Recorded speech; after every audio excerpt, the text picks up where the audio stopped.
Hey guys, Ron here. Good evening, good day, whatever it happens to be for you. Tonight, I've just been getting back into this subject. It's a little obscure for some people, but if you're a fan of great music, classic music, I don't mean junk music. I mean Beatles, Rolling Stones, Led Zeppelin's great bands of all time, The Who, Bruce Springsteen, John Mellencamp, Fleetwood Mac, the Eagles, I could go on and on. Really great music. Elvis, of course. Then this story may mean something to you. You may not know about this story. But tonight I'm going to be talking about the founding member of the Rolling Stones, Brian Jones. Brian started the band, and Brian and Mick and Keith actually lived together for a year in a flat at a place called Edith Grove. And boy, if those walls could talk, it was absolutely crazy. And then they recruited Bill Wyman and Charlie Watts, and then you had the Rolling Stones. But Brian Jones sank into mood swings and drugs and alcohol, and 7 years later, in 1969, he was summarily fired from the band. And shortly after that, he died under very mysterious circumstances, and I'm going to talk about those circumstances tonight. So tonight, it's Brian Jones, the founding guitarist and marimba player and sitar player, founding member of the Rolling Stones, who started the group. Did he die by what the British call misadventure? Or was it a homicide? Was he killed? And what if he was murdered? If he was killed, was it accidental or deliberate? Let's talk about it. So I gave you guys a little bit of background about Brian Jones. A very talented individual, very smart guy. He was he was rebellious from a very young age, probably Mensa bright, but very rebellious. And I think by the time he was 19 or 20, he already had 3 children with 3 different mothers. I believe he ended up with 5 children. And, you know, in those days, the term was out of wedlock. It's kind of a antiquated term now because so many people have children while not being married. But it meant, out of wedlock meant, you know, having kids outside of being married. And up until up until the 70s or 80s, it was pretty frowned upon in most circles, Western culture, let's say. Anyway, so he had a lot of kids. He impregnated girls and maybe other girls that we don't know about. So he's quite the ladies' man. Artistic, intelligent, and Brian first became fascinated with jazz, and then he kind of progressed to being fascinated with blues and started playing the guitar, and he played other instruments too, played clarinet, and was a true musician.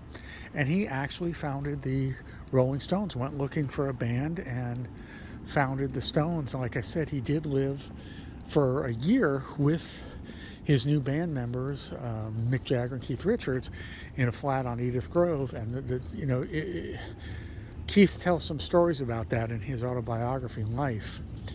I believe that came out in 2015. I think, you know, and Brian was the kind of guy who could push somebody outside naked in the snow and leave them out there.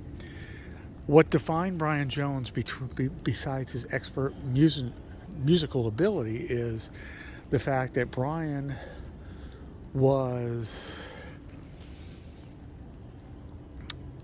could be quite a difficult man, and that comes from all the research I've ever done, including the Rolling Stones said that too, that Brian, I think even Bill and Charlie said that Brian could be charming and somewhat witty and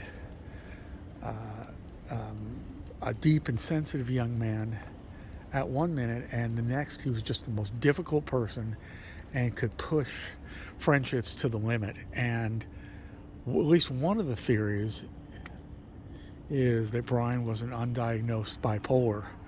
The bandmates never, I believe, used the term mood swings, but it seems like he did have mood swings, and he might have even been a borderline personality. I don't know, but there was a lot going on, and that would certainly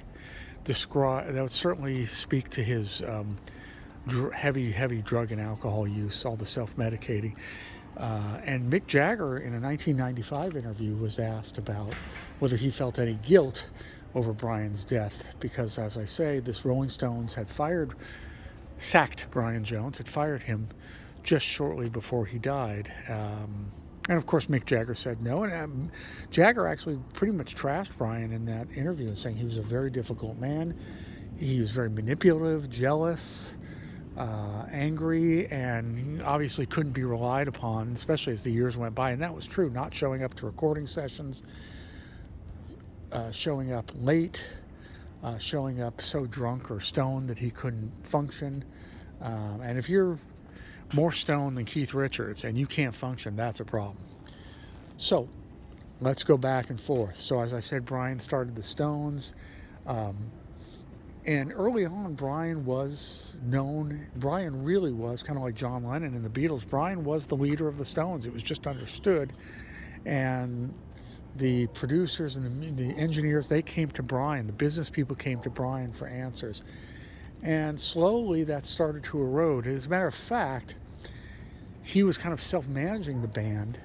And when the other Stones found out that Brian was being paid more than them, which they did not know, Keith Richards said that was kind of the beginning of the end for Brian. In other words, the animosity, especially with Keith Richards and secondarily, I think, Mick, mainly those two, really started, I think, after they found out that that Brian was making more than them. And Andrew Oldman, their first manager, the first proper manager, did not get along with Brian, and vice versa. That also put a huge rift with the band, because, among other things, Andrew wanted the Stones to start writing their own material like the Beatles were doing. Money's in publishing, and he was right. And Mick and Keith began a very successful songwriting partnership together that lasts to this day, theoretically. I don't know the last song they've written together, but they've been writing together for 60 years now. So anyway, Brian's leadership of the band diminishes more and more as time goes by, especially after the success of Satisfaction, Jagger's Richards original. I think, Brian really saw the writing on the wall. He either could not write or he would not write. And even though, like I said, he contributed that sitar on the song Painted Black and marimba on, Under My Thumb. Just a great musician, but he was unreliable and apparently difficult and mean-spirited at times and manipulative. And Mick Jagger was not the only one to describe Brian as manipulative. So Brian starts going, another thing between him and Keith is Brian starts going with Anita Pallenberg, actress. Some people say a witch, but I'm going to leave that one alone for now. And in 1967, Brian was taking one of his many trips down to Morocco with Anita, Keith, and at some point Keith started having an affair. Keith and Anita hooked up, and that relationship lasted many, many years. In fact, I believe they had I think Marlon is their son. I believe they had at least one child together, maybe more. So, of course, there's another rift because Brian was devastated by this and obviously very angry at his bandmate Keith for what he called stealing his girlfriend, even though there's evidence he might have been beating on Anita, although other women in Brian's life said he never beat them. So it's really difficult to tell because Brian was so invested in chemicals, drugs, and alcohol. And you can see photos of him with the deep lines on his face. He was probably the first member of the 27 Club of rock musicians to die at age 27, including, I believe, up until Amy Winehouse, Jimi Hendrix, Janis, Morrison. So, and Brian. So, Brian, I think that was really the final nail in the coffin, the loss of Anita Pallenberg to Keith. So, time goes on, and Brian is barely functional. And I was saying before, if you look at photos of Brian, you can see as time goes by how puffy and bloated he got from being so thin and so. In interviews, it was amazing how much he changed in interviews from 64, 65, where he was somewhat slim, articulate, to 1968, 69, where he was just a bloated mess and barely functional. So there's the Anita Pallenberg incident, and then Brian gets busted. Keith and Mick were also busted for drugs. There was a cop, a police, I don't know his exact title, Detective Norman Pilcher, who was actually later convicted of crimes himself, who kind of made it a mission. I don't believe he was alone in this mission, though. They wanted to really destroy the pop stars in England during the mid to late 60s. He went after John Lennon as well. And the thought was, apparently, if you bring down Brian Jones, unbeknownst to them, Brian was not the leader of the band anymore, but the thought was, apparently, if you bring down Brian Jones, you bring down the Stones. You bring down the Stones, you save the English youth from being deprived, from being depraved because of the terrible role model of the Rolling Stones. That's the thought they believe that's the theory that was coming out of Scotland Yard and the police in the mid-60s. Obviously, things are much more permissive now.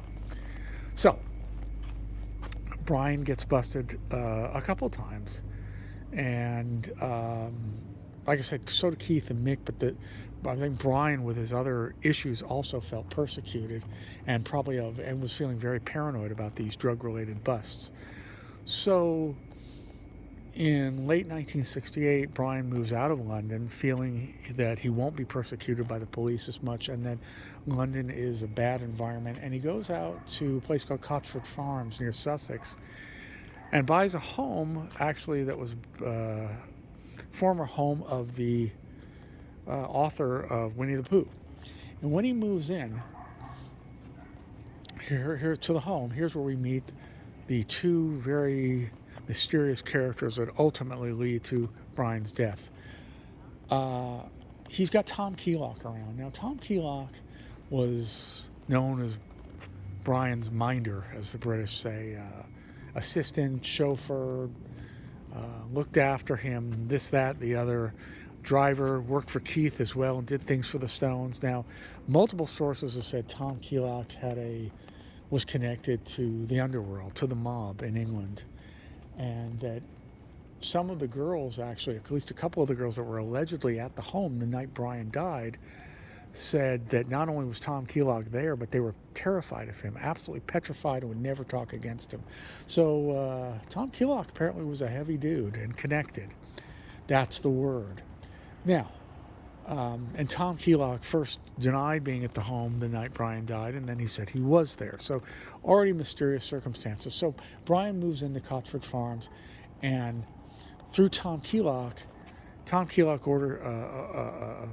hires a friend of his, a guy named Frank Thorogood, to do construction on the home. There's a lot of construction that Brian wanted to do. Well, George Thorogood, Frank Thorogood, I said George Thorogood? Talking about musicians. So Frank Thorogood and his guys come in and basically move in to the house and start really taking advantage of Brian, which apparently a lot of people did.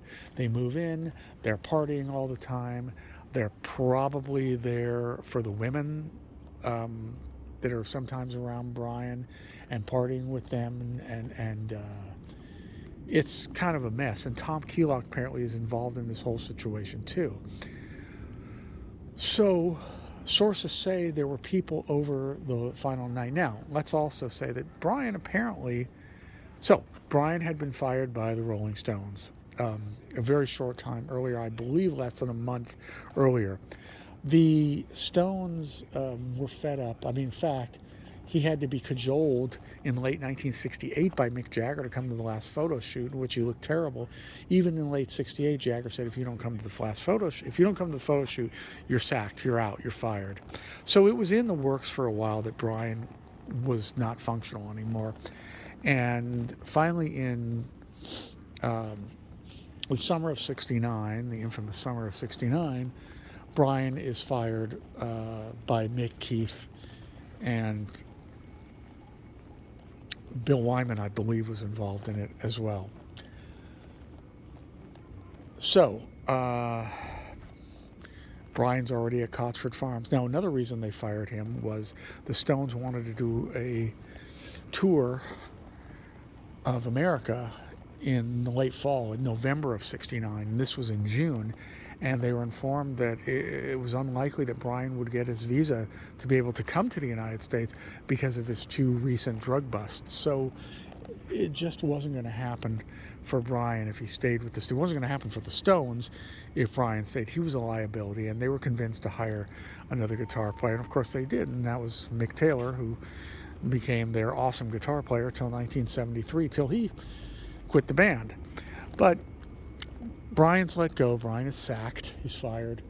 And as far as the press and the world is concerned, Brian quit the band.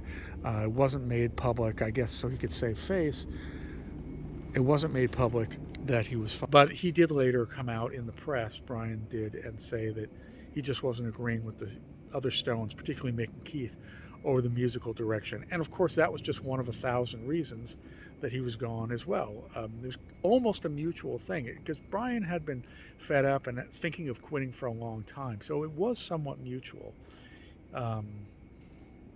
Brian was a blues guy, and the Stones were convinced to go into rock and roll and even some forms of pop early on by Andrew Oldham, and as we know, that led to their great success and their commercial success. Same with Fleetwood Mac. So it was, in a way, mutual. But so Brian's already at Cotsford Farms at the time of the firing. Now, there's also, and it's, there's differing reports. Some say he was very excited and contacted other musicians, even John Lennon, about the possibility of forming a new band. I know he was looking into forming another band, now being freed from the Stones. But there's also, by people that were close to him, say that one woman, and I can think of in particular, a quote-unquote friend, she said that Brian was really suffering, and I'm sure he was. I mean, his liver was double the size it should have been at the time of his death, and he was having, I believe his heart was enlarged too. You do that much drugs and alcohol for 10, 15 years, that's what happens to you. So it is said by, like I say, at least this one individual, that Brian was in such bad physical shape, monetary, financial shape, that he reached out to Mick and Keith and asked them supposedly if they could help him even get into a program, detox rehab. They weren't really, I don't know how prevalent they were in 1969, but supposedly Mick and Keith told him to get lost. They didn't want any part of helping him. Who knows if that happened? It's certainly possible. Now, the other component is that the Rolling Stones by this time had manager Alan Klein, who was also managing the Beatles, much to the dismay of Paul McCartney. Now, it is said that Alan Klein, who also, of course, knew Tom Keelock, was very upset that not only would they have to give Brian a settlement, financial settlement, that he would supposedly was going to receive a salary, basically, as long as the Stones continued. That was going to be a lot of money for potentially a very long time. Now, so some conspiracy theorists say that Alan Klein had Brian murdered. Personally, I don't think that's enough of a motive to have him killed. I'm sure Alan Klein didn't cry when Brian died. Sure, he didn't shed a tear, nor did any of the Stones. I shouldn't say that, but I don't think he had anything to do with his death. We do know, though, that, like I said, Frank Thorogood was living with Brian, living at the house, mooching off him, taking advantage of him, not doing the repairs that Brian had requested. And Brian, on the very day he died, fired Frank Thorogood. And not only did he fire him, Thorogood said that he owed him a lot of money for unpaid services, which Brian denied. He said he immediately wanted them off the property. Now, here's where it gets murky. Somehow, Thorogood stays in well into the evening. Tom Keelock, too, apparently. Brian's lover at the time, his Swedish girlfriend, and probably a couple of other women, including probably Tom Keelock's girlfriend and possibly Frank Thorogood's mistress. Okay, somehow it's reported several hours after Brian died that Brian drowned in the swimming pool, and his asthma may have played a part of it. Well, of course, the police were not summoned until hours after he was dead. Brian was a very strong swimmer, and as I said, only 27 years old, and was not heavily intoxicated the night he died. Now, Frank Thorogood was questioned that night, but subsequently released. And there was really nothing done. It was a kind of a case closed, death by misadventure. Like I said, the coroner stated his liver was enlarged. But others, medical reports say that what it appeared with the condition of his heart, I don't know this because I'm not a doctor, but apparently, or a cardiologist, that apparently there's signs in the heart that shows acute stress at the time of death, suggesting that Brian knew he was being murdered. Now, the girls that were there, the ladies that were there, including Brian's girlfriend, his Swedish girlfriend, was so petrified she was sent off to live with Bill Wyman and his girlfriend for a while. And then for about 2 weeks, and after that, she was told by the Stones organization to go back to Sweden. She was saying that there was a fight. In fact, everybody that night was saying there was a fight between Frank Thorogood and Brian died. No one said exactly what they saw, but it was either that Thorogood was engaging with horseplay with Brian in the pool. Why that would be happening after Brian had fired him and told him to leave the property. Why are they swimming together? I have no idea. And that Thorogood held him down, or that, under the water, and then either walked away or, swam and got out of the pool and kind of left Brian there floundering in the pool, subsequently to die unbeknownst to him, or that Frank deliberately killed him in the pool. Now, there's another theory. There's a theory, this was claimed by the owners of the property decades later, and this may just be rumor, but there was a trough that ran around the property with water in it that I don't know what they were using it for construction purposes. When a Brian Jones fan club member, I don't know how she got into this relationship with the elderly owners of Scottsford Farms in the mid-90s, but supposedly they were very emphatic and told her that Frank Thorogood killed Brian by holding his head down into the trough. And I believe it was fresh water in his lungs. We have to check that out. If you guys can find whether it's fresh water or chlorinated water. I mean, if they don't find chlorinated water in his lungs, isn't that kind of demonstrating that he didn't die in a swimming pool? He died in fresh water. So, did Thorogood kill him? Was it accidental? Supposedly, like I said, not only was Brian's girlfriend told to go back to Sweden and claimed she was there that night, but Frank Thorogood's girlfriend, or mistress, which is, I think, more accurate, shortly after Brian's death, Thorogood's mistress was beaten and left to die, beaten within an inch of her life and left to die. Supposedly, she was going around talking about Frank's involvement in the murder and saying it was murder. And the one thing that was the common denominator is that the people there were that night that were, like I said, terrified of Tom Keelock, said that Thorogood was in a fight with Brian, and that's how Brian ended up dead. Now, remember also, we're talking about a lot of stoned, really wasted people at the time, admittedly. So memories between fear and being high, memories are fuzzy. And you're in your 20s, scary time in life. I mean, in other words, it's a time when an individual may not be the most sophisticated. They're young, they're impressionable, they're scared. Now, supposedly, Tom Keelock got Frank Thorogood, his friend, to confess to the murder of Brian on his deathbed. But then later, Keelock denied that. So, do we know what to believe? They're both dead. And it's a very dicey situation. Personally speaking, I do believe Thorogood was involved. He certainly had the motive. Supposedly, he said to Keelock, I just snapped.